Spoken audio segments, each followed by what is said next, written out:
مقبوضہ کشمیر میں بھارتی مظالم کے خلاف چھوٹے بڑے شہروں میں یوم سیاہ پر ریلیاں۔ جہلم میں تمام سرکاری عمارتوں پر قومی پرچم سرنگوں ہے۔ ضلع کونسل ہال سے ریلی نکالی گئی۔ شرکا نے بھارت کے خلاف اور کشمیر کے حق میں نعرے لگائے۔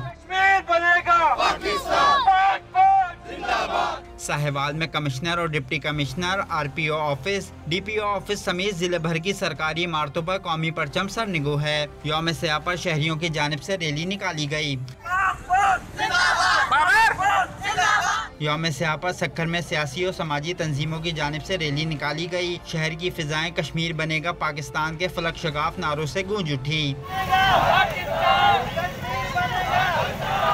دادو میں SP چوک سے پریس کلب تک ریلی نکالی گئی۔ ریلی کے شرکا نے کشمیر بنے گا پاکستان کے نعرے بلند کیے۔ کنکوڈ اور کشمور میں قومی امن کمیٹی کی جانب سے ریلی نکالی گئی۔ ریلی میں ہندو کمیونٹی، سول سوسائٹی، سیاسی اور سماجی افراد نے شرکت کی۔ مظاہرین نے کشمیریوں کے حق اور بھارت کے خلاف نعرے لگائے۔